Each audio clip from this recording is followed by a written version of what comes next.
Let's have a look at the seventh one, and we have to tabulate the differences in the characteristics of state of matter.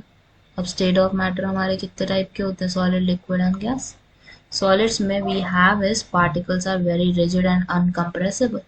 आपने कोई भी solid चीज देखी हो, उसको हम कंप्रेस नहीं कर सकते easily as compare to liquid वाला और गैस वाला, क्योंकि क्या होता है सॉलिड्स के पास, they have definite shape and volume is there, and they don't have the ability to flow as well, and their particles are tightly packed. Whereas अगर हम लिक्विड की बात करें, इनके पार्टिकल्स कैसे होते हैं? दे आर नॉट रिजिड, अपनी जगह पे नहीं हो सकते. They can be compressed into limited extent. इनको हम कंप्रेस कर सकते हैं, लेकिन हम लिक्विड सॉलिड्स को कंप्रेस नहीं कर सकते. बट अगर हम इनके बात करें शेप की और वॉल्यूम की, they have only a definite volume. और शेप तो ये किसी भी कंटेनर की एक्वायर कर सकते हैं.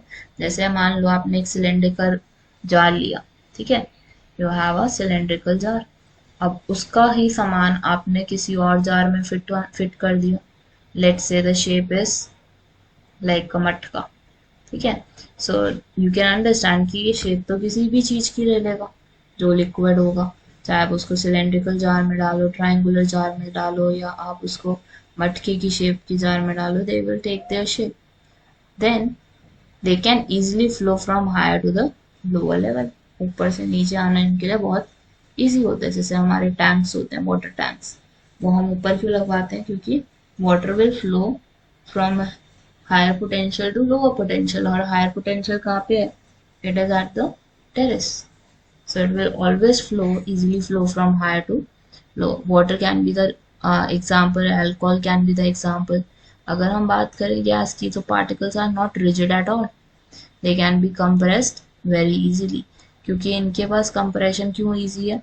क्योंकि हमारे पास क्या होगा, particles are at far away distance and they don't have definite shape or volume.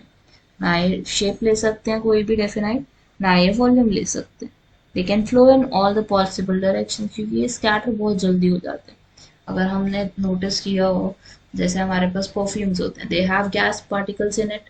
तो जैसे ही वो गैस निकलता है और हमें मिलता है, तो वो थोड़ी देर में क्या हो जाता है, वैनिश हो जाता है. क्योंकि जो गैस के पार्टिकल्स होते हैं, they don't stay for long, they vanish, they quickly move from one place to other. क्योंकि उनके पास ऐसी ही प्रॉपर्टी है कि उनके बीच में फोर्स ऑफ अट्रैक्शन इतना ज़्यादा नहीं है. अगर हम बात करें सॉलिड्स की, तो सॉलिड्स में फोर्स ऑफ अट्रैक्शन बहुत ज़्यादा होता है. So that's why they need is they have is a rigid body.